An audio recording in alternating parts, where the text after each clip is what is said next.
Today on Clear Your Clutter Inside and Out, we're talking about endings and beginnings. What finally needs to be terminated from your life? Do you get stuck on should I stay or should I go when trying to figure something out? Are you feeling like it's time to start something new? Learn how to navigate wrapping up or initiating something as we continue our month focused on endings and beginnings. Does your clutter own you?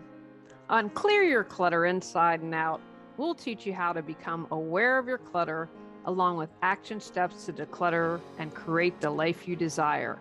Come on, let's get started. I had a lot of life happen this year that inspired today's episode. As I've mentioned, I will be ending the podcast. I'm still going to have refreshed content. We have over 425 episodes, I think of 426 of content. And I know a lot of podcasters just regurgitate and don't do anything to their episodes. And for 8 years, I've been giving all new, brand new episodes each week. So it's time for a change with that. I've had other endings. Left North Carolina this year, ended my life there, ended crappy homeowners associations. Woohoo! I have ended some relationships as a result of that. So it's a new chapter. So moving here, lots of endings, also a lot of beginnings. Life in West Virginia, a beginning with my mom in a new form. I can't tell you how many, every day since my mom's died, I have gotten a message from her. I believe she's still here. And so it's continuing a relationship in another form with her. I've created new friends, which has been kind of exciting. We have a new neighborhood, and don't laugh, HOA, but it's it's just not the same. People aren't on a power trip here, so it's really refreshing. And as my nephew Max said, you can tell a good neighborhood with the amount of Halloween decorations that it has, which I agree with 1,000%. So lots of neighbors put up fall decorations and Halloween, so that makes me feel really good. I will be starting in January, keeping it real, online classes with Rachel Seavey. I've done some interviewing on her podcast. She's done some interviewing on mine, and we're excited to team together. I am starting the Patreon with a new purpose that I'm really excited about after I figured out it was no, I don't want to give people bonus episodes. I was happy to do that, but I want people to change. I want more moving forward, more taking action. Next year, I'm going to start up tennis. They have a neighborhood tennis group. There's a court up here. I'm not very good, but as a part of my to lose weight, started new meds on thyroid meds for the rest of my life. I am going to join ice hockey hopefully next year. Just so much going on. I didn't decide to do anything in the fall. So lots of endings and lots of beginnings. And I know from life, it isn't always easy to begin or end something. And so I wanted to talk about that. I was also inspired when I did Reawaken Your Brilliance, the show, and I ended up taking that as my business name because I fell in love with it. I did that show weekly for 3 years. I'd go to studio and produce it. And I had a really hard time ending it. Not super hard, but it had been coming for a while. And, it was one of those things where all the other hosts were really jealous of me and kind of ganged up on me. And I'm like, I do this for free. I'm not going to get beat up for free. And, you know, I just have a very hard time when people lack total self awareness, don't own their life. And I'm like, there's nothing to be jealous of. You could do what I do, and that's to work hard. And instead of coming together and bettering for everyone, y'all wanted to be jealous. And I'm like, I don't want to be around the energy. But the challenge was, for whatever reason, I felt my identity was really tied into the show. So I had a lot of trouble ending that. And so I wanted to talk today about that and when it's time to go. And if I hadn't stopped that, I wouldn't have been able to start the podcast. I know I wouldn't have written the books. It allowed me to meet new people. And it's just was another way to move forward in life. And then finally, today's inspired because I see so many people stay comfortable and not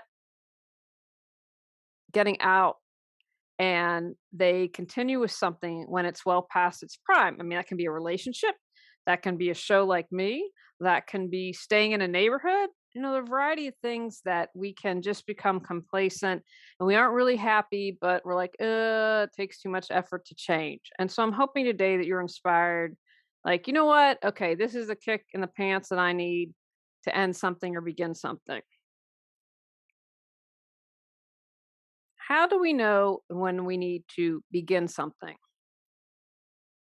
There is a great quote from Meister Eckhart, and suddenly you know it's time to start something new and trust the magic of beginnings. I like that. So here are some clues. You keep saying someday. I'm going to write that book someday. I'm going to audition for a play someday. I think I'm going to put that on my bucket list to audition for a play. We've got a great little town theater here, and I'm thinking, what the heck, I might go for it. Right? But you keep saying someday and someday never comes because that's that nebulous date. And so we can keep pushing it back and keep avoiding it. Pay attention if you find yourself creating too many conditions. I'm going to get into the dating world after I've lost 10 pounds. I will start making new friends after I have gotten my book out and have something to share with people. That's kind of a lame one, but I'm just thinking off the top of my head. I will start exercising regularly once I get through the holidays, once I get through the next month, once I get through the next 2 months. A big clue is when you're feeling stuck, right? And I've talked multiple times about clutter. It's, to me, is stuck, stagnant energy. And if we have clutter in our life, we're usually feeling stuck. So and again, I want you to look at clutter in all areas of your life. Where are you feeling stuck? Because that's a big clue for you, whether it's time to end or begin. Maybe you have had a lot taken away. There was maybe a fire, unfortunately. I hate talking about disasters or something, but you lose your home. Think about it if you were to lose your home. I mean, what a good thing about that is that you got to come from scratch, right? You got to recreate from scratch. So if you have something devastating like that, that's a good time to just be like, wow, I'm just going to go for it. Or maybe what was important no longer is.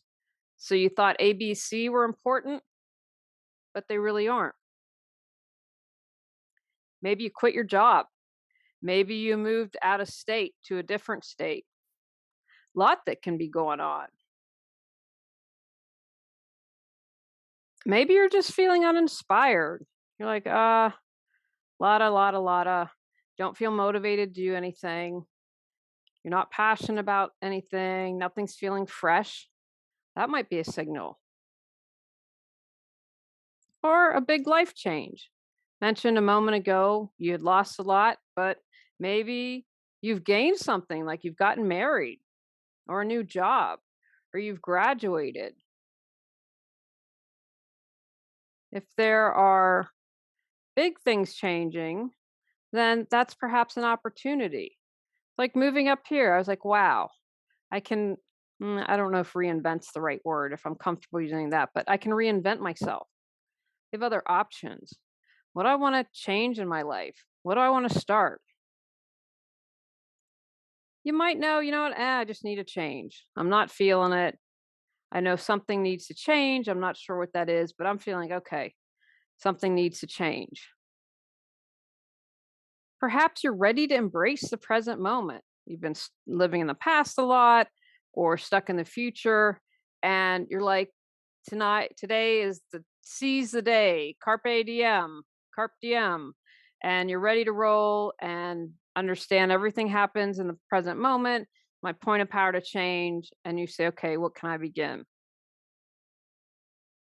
Perhaps you feel a sense of urgency or hope. Seeing what my mom through what my died has really while she was dying was very inspiring to really get me on the exercise kick and to take better care of myself. I've started new patterns for exercise, taking care of myself a lot more because I felt that sense of urgency. Maybe you've gone through something really stinky and not fun, but you found that seed of hope and you're going to grasp onto that and say, hey, it's time to move forward. I'm inspired for a new beginning in life. How do we start? Because sometimes it's not easy to start anew or to begin again. Feel the fear and do it anyway. If something's new to you, you might have, oh, maybe I'm not strong enough to play hockey anymore. I'm not fast enough, or gosh, I'm really going to stink at tennis. And people might laugh at me. One of the ways I combated that is told people, look, I'm super competitive, but I stink at tennis. I'm going to be my best, but if you all are super competitive, I'm not interested. So I put my fears out there and I'm going to do it. Also, be realistic. If you want to start, say, like me, a new exercise program, you're probably not going to be able to do it 7 days a week. You might want to pace yourself. You might take time to figure out, oh, I really like this exercise, or that's not for me. So, my goal is 3 to 5 days of exercise. And most days I'm surpassing that. I'm doing 6 or 7. But I relieve some of the pressure by being realistic. Like, you know what? I don't know if I can do it 7 days. So let me try for 3 to 5. Understand what's holding you back. Fear might be one reason. Or you might think, oh, you know what? I don't have the skills to try looking for a new job.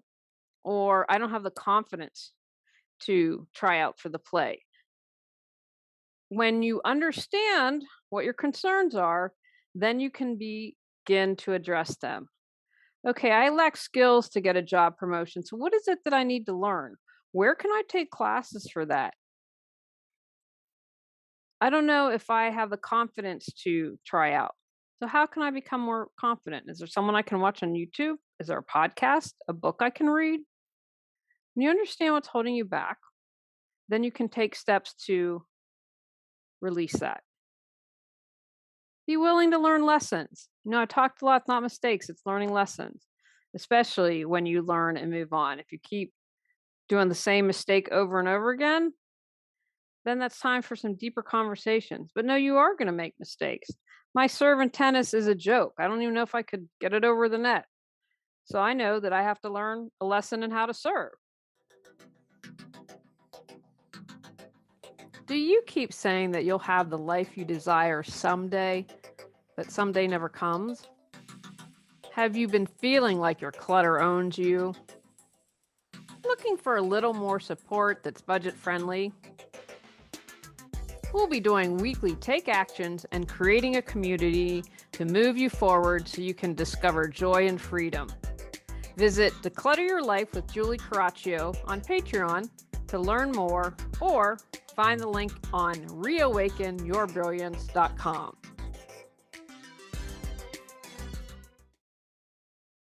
Honor your own pace. I think so many times we get caught up on, I've got to complete X by this date. I have to write my book within a year. I have to find true love by 35, or I'm a loser, or whatever society places on us as far as expectation. Just honor where you are. Slow and steady wins the race. Honor your journey. As long as you keep working towards something, you're doing it. Make it a priority. If you really want to try something new, then say, okay, I'm going to commit to this. I'm going to spend 10, 15, 20 minutes every day doing this. It's important to me. So how can I do it and do it well? Once you begin, break it down. I talk about this all the time, making everything into manageable steps. If I were to think about writing a book, right? Oh my gosh, I write a book. Oh, I'm overwhelmed. I'm going to sit down and not do anything. Okay. What do you want to write about? What would be some chapters? Let's create a chapter structure. Let's think a title, all those little manageable steps to break it down. And then you just have to begin. You just have to go for it. You just have to take that first step. Know that you can do that. Have that support group cheering you on, saying, hey, woohoo, you can do this. Acknowledge small win. Oh, as I look at my watch, I got my 6,000 steps in a day. My revised count, 10,000, just felt like a little too much. And I read that was a random number, and 7,000 is what they say for health. So my goal is 7,000, to not pressure myself at 6,000. All right, I made 6,000 a day. So I acknowledge a small win. Wow, last week I did 7 days, met my goals on my smartwatch for an entire week. All right, I did it. You know what? I didn't give up this week. Acknowledge those. Remind yourself of the benefits of starting new. And maybe you want to write this down and put it somewhere where you can see it. Your focus improves. You tend to be more curious, and it supports you in becoming more confident, can support you in expanding your social circles. What are you going to benefit from when you start anew? Write that down and put it where you can see it. How do you know you need to end something? A wonderful quote from Joseph Campbell. We must let go of the life we have planned so as to accept the one that is waiting for us. I think that's so true and so lovely. So here are some signs that it might be time to walk away. Don't trust. Maybe it's you don't trust someone in the relationship. Maybe it's a boss or the company. You're like, I don't know about that. Maybe it's a client. Like, I don't trust they're going to pay me on time. Maybe it's time to end that relationship or end that project. Kind of like with the beginnings, you feel stuck. You know what? I've been doing this project for a year. I haven't seemed to move forward in life. All the things that I expected to happen haven't. I just feel really stuck. I'm not making money. I'm spinning my wheels. I'd hoped we'd be engaged by now. Whatever it is, you feel stuck. Right? And that clutter is that stuck, stagnant energy. Perhaps you've changed in a major way. We mentioned that a little bit with beginnings, but maybe a year ago you had different values than you do today. You said, family's not a priority for me. And then your mother got ill and you said, wow, having a family is a priority to me. Being with my family, taking care of my family. Values change as we grow and learn. There's no shame if you felt your values weren't quote unquote good. Got to honor yourself, but life changes. So if your values are different and you have to reevaluate that, you know what? I thought this relationship was really healthy for me. Turns out it isn't. You're bored. You're not having fun. You don't feel inspired. Everything feels rote. You're like dreading, I've got to wake up and go to my job. You have to push yourself to do things. You just feel gross and just uninspired and unmotivated. And you're like, blah, blah, blah, and kind of coasting through life. That tells you something's got to change and end.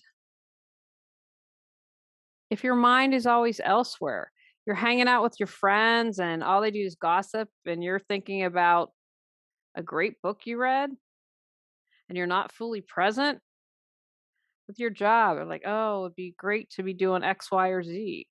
Your mind is always elsewhere, but being present and where it needs to be. You just don't want to spend your time that way. Maybe you enjoyed bowling, and then you're like, you know what? I thought I'd like it, but I don't want to spend my time doing this anymore. I don't want to spend my time painting. I really enjoyed it for a while. Maybe I'll come back to it, but right now I just don't want to spend my time doing this. In the past or future, I mentioned that with beginnings. If you're spending all your time in the past, all your time in the future, not being present, that's a clue that it's time to end something. If you're tense, tired, restless, annoyed, upset all the time, that's no way to be in life. That's no fun. That's your little person saying, hey, we need to end this. Time to move on. Let's try something else. And again, look at all areas: your job, your relationships, your finances, whatever it is. Be related to anything. If you're jealous, you find yourself jealous a lot. Well, why is it? Why is you're jealous? What is it if you like someone who has new clothes all the time, but you're not making enough money to do that? How could you come up with a career that would be able to allow you to buy clothes? Don't judge yourself for that. Use this as a signal to be like, okay, I need to change gears here. I need to end something. If you find yourself saying, there has to be something better than this, there has to be more to life. I want more out of life. I desire more out of life. If you found yourself thinking that, probably time to end something. How to end something. Just like beginnings can be really hard to end something. It wasn't easy when I wanted to leave the show. I found sometimes it's like ripping the band aid off is the best way to do it. I'm going to encourage you to remember that life is a journey. We have endings and we have beginnings, right? Seasons. There's a season to life, there's a season to everything. So we are just naturally going to have stuff that ends and begins. And, I found we don't do it, the universe is going to step up and take care of it for it. Maybe it's meaning a job. You've had a job that you're like, oh, I don't want to do this. And then bam, you lose it. Don't procrastinate. I mentioned a moment like that band aid, rip it off. Have a plan, just do it. Don't, again, oh, someday I'm going to do that. Set a date and honor that. Just know, understand, accept that it might not be easy. Wasn't easy. I really liked my producer, but I just had to say I can't do this anymore. And the pressure to do a weekly show was just too much. At least with the podcast, I can record this. I don't have to go live every week. I can set aside time each month to work on it. It was too much pressure to do it. Take the time to reflect on what you learned. If we're going to end something, we might as well say, okay, this is what I learned from this. What do I want to take with me going forward, and what do I need to leave behind? And that just again supports you the next time that you have to end something. Don't apologize. I know I have to admit I'm kind of a reformed apologizer. I found myself, I apologize way too much. I still have work to do, but I'm better than I used to be. It's do it, end it. There's nothing wrong. You don't have anything to apologize for if you need to end something. Again, I would say try to be as compassionate and caring depending on what it is and the circumstances, but you don't have to apologize for wanting something different in life. Feel all those feelings. You're going to probably have a multitude of feelings. You might feel anger, you might feel shame, you might feel relief, you might feel joy. And like, oh, I shouldn't feel joy if I'm leaving other people behind. You're on your life journey. Just own your feelings and feel them. Be honest with yourself and be honest with others. I think when you're ending something, that as much as you're able to be direct and honest and do it, not just with relationships, with the job, with the client, whatever it is, just be honest. You just aren't the right person for me. There's nothing wrong with you. There's nothing wrong with me. I don't feel we are good for each other or whatever it is.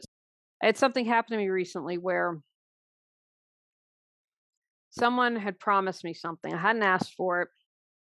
And then I just found out, and they did it in a very non direct way.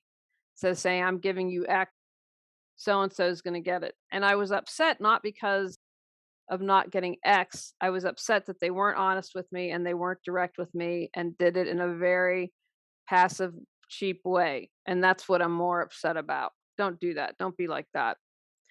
If I wasn't very secure in myself, then I would be questioning myself as if there was something wrong with me and what I'd done. Give yourself time to grieve. You're ending something. Grieving is a part, it's just not when someone dies. We can grieve a lost relationship. We can grieve a lost opportunity. There are multiple things we might be grieving. So honor that. Give yourself space to do that. Own it. Take responsibility. Don't blame and shame others. I'm going to end this. I'm going to move forward. I'm going to look at my part, what I did, and hold myself accountable. Don't just move on to the next thing without having taken time to reflect and own your part. Forgive yourself, forgive others. Forgiveness is for you, it sets you free. Whatever the circumstances were, the more you're able to forgive, the easier it is for you to move on and move forward. And it can be a process. There's some things that has taken me years to forgive, but I still work on it regularly. Accept that it's time to move on. No right or wrong to this. It's like, okay, it's time for something different. Don't beat yourself up about it. Own your choices, and that's okay, and be okay with that. And then finally, get excited to try something new. You're going to be ending something, and what's on the horizon? What's up? What's next? What is it that you can get excited for? You're going to end something that opens up the door. When you release that clutter, that opens up the opportunity. What's going to come next in life? I'm thinking about all the things that I can get excited about: new relationships, lots of hills for walking, new opportunity. That's something to get excited about. Take actions from today's podcast. Contemplate what you'd like to start. Create a plan to begin. Consider what it's time to release. Put together a roadmap for your ending. Trust that all is unfolding as it should. Believe in divine timing. On our next episode, we're talking about accountability. Go out, clear your clutter to create the life you choose, deserve, and desire. Clearing your clutter allows you to share your gifts with the world. Get your free self assessment to discover your clutter priority at reawakenyourbrilliance.com. If you've enjoyed Clear Your Clutter Inside and Out, please rate, review, and share us.